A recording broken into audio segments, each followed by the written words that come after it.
Thank you. Thank you very much, Madam Speaker. Sorry, Mr. Deputy. I'm sorry. I'd like to begin by offering condolences to three families in Grand Bahama. My family, of course, who we suffered the loss of a very close relative to a heart attack on Sunday, Dan Rasty Lewis from Waterkey. So I want to offer condolences to his immediate siblings, to Mr. Otnell Sanders, also descendant of Waterkey, passed away over the weekend, and to the family of Aaron Fowler, who lost his daughter to a car accident last night. So may their souls all rest in peace and rise in glory. I also want to say hello to my family, my wife and my daughters are watching right now. So I want to say hello, and hopefully I'll see you guys tonight or tomorrow, first thing in the morning. Mr. Deputy, parliamentary colleagues, I would like to offer more in-depth condolence to a patriot of the Bahamas and the Grand Bahama. And the previous speakers already mentioned Mrs. Anita Doherty, but I want to go more in detail, having had a very personal relationship with her. She was an educator, a sporting legend, a philanthropist, a community leader, but most of all, she was an inspiration for all who came into contact with her.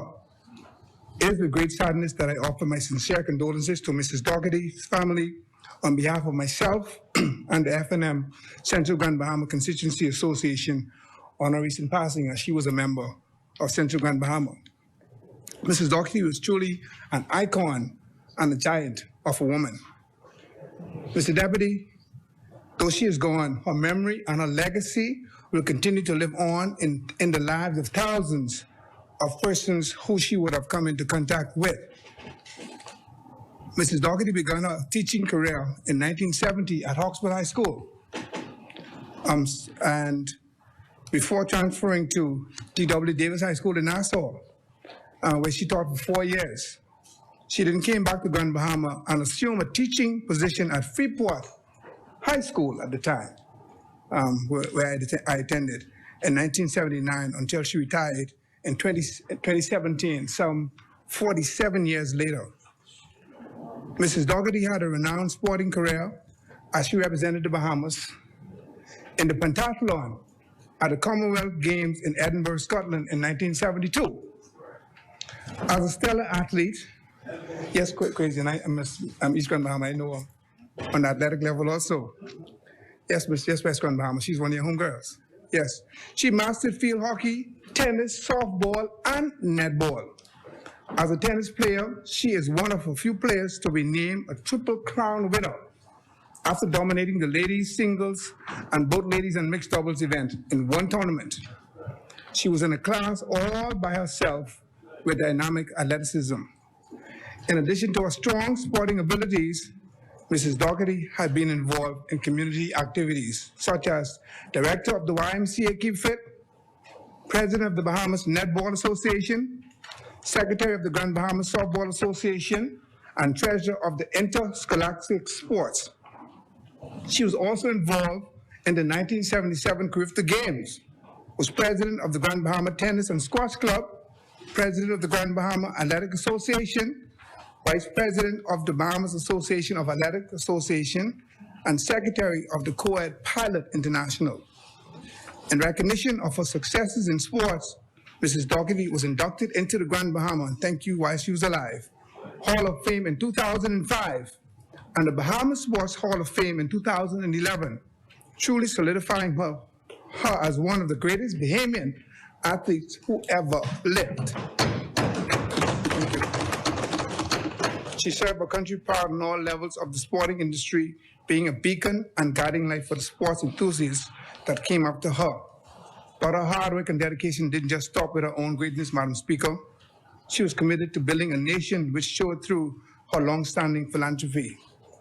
Mrs. Doherty joined the Pilot Club of Freeport in 1982 and became president of that club in 1988. So she was well-rounded. She became governor of co-ed clubs for Pilot International at their convention and was a founding member of the Pilot Club of Lucaya. She was also a board member of the YMCA and Principal and Vice Principals Association. Mrs. Doherty even had a turn in politics, yes, having served as chief counselor of the city of Freeport from 2005 to 2008 after successfully running for local government in the Lucayan constituency, now Central Grand Bahama. And on a personal level, when I moved from Waterkey to Freeport High School, she really made me feel welcome. And just to brag a bit, she put a team together, a 4x1 relay team that was unbeatable. Never lost a race, never came second. And I will name the members of the team. West Grand Bahama is asking for names. Sean Burrows, that known as Ninja. Sean Cumberbatch. Sean Fox. 3 Seans, and there was 1 spoiler, Iram, Lewis. And yes, we went undefeated. And so on behalf of that unbeatable relay team and the class of 1983, I'd like to offer condolences to Mrs. Doherty and to the family of Mrs. Doherty and send our prayers to her husband, John, her son, John Jr., daughter-in-law, Tara, grandchildren, and the entire family. I pray you find comfort in knowing that she was an angel here on earth, and God has called her back home to continue to watch over you and the entire Bahamas as she did throughout the entire life. And I heard the Minister of Sports spoke early this morning, and I'm happy to hear that he's going to continue on with the 6th edition of the Bahamas Games. We put a lot of pieces in motion prior to September 16th, and yes, that fateful day. And I'm hoping that he would share more ideas or more details, because the intention at that time was to have the Bahamas game sprinkled throughout the Bahamas. It was not just a Nassau game, with events being in Grand Bahama, in Andros, where we now have the largest gym in the country, in Exoma, and thoughts were also for parts of Abaco and Eleuthera. We want to share the wealth around. So I'm hoping that the Bahamas Game Secretariat will still keep those ideas under consideration and have the Bahamas Games and not the Nassau game. And in some instances, perhaps we should name a portion of that game in honor of Mrs. Anita Doherty. I now turn my attention, Mr. Speaker, Mr. Deputy, to the suite of bills currently up for debate, in which we have no objections as the opposition. However,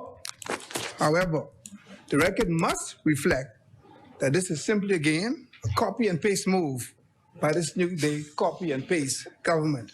And we don't mind you copying and pasting our good ideas, as was indicated by the member from East Grand Bahama. The former Free National Movement government initially brought these bills in 2018.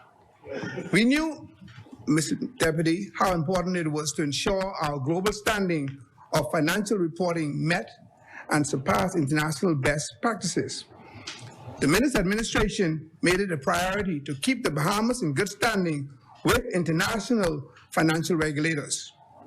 Our legislative agenda focused on introducing and amending laws to make our country and jurisdiction compliant with the requirements of the European Union, Financial Action Task Force, FATFs, Organization for Economic Cooperation and Development, OECD, and others. As a result of our hard work, the Bahamas was able to strengthen the effectiveness of its anti-money laundering, countering the finance of terrorism, and AML, CFT regimes, as was spoken to by the member from Andros. We addressed technical deficiencies to meet the commitments of our action plan and stuck to them, so much so that we were able to remedy the deficiencies identified by the Financial Action Task Force in 2018.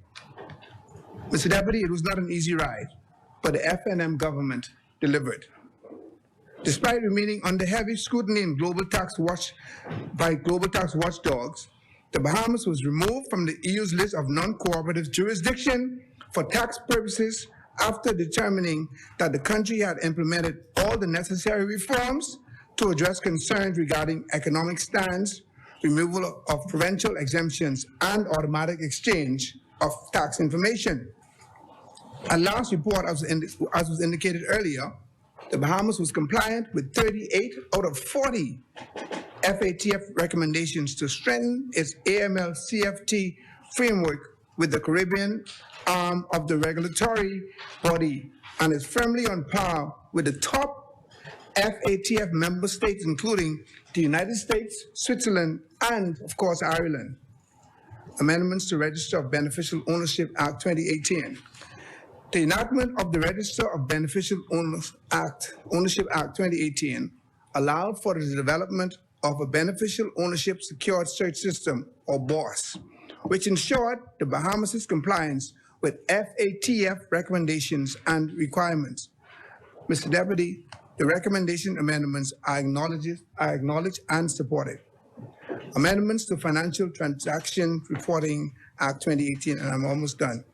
The Financial Transaction Reporting Act 2018 sought to implement the necessary Know Your Customer protocol for the financial industry and ensures financial service providers conduct customer due diligence. The chair recognizes the member for West Grand Bahama. I think the member could be advised by his side that he is debating what you did not want to be included in today's debate. Just a little bit, sir.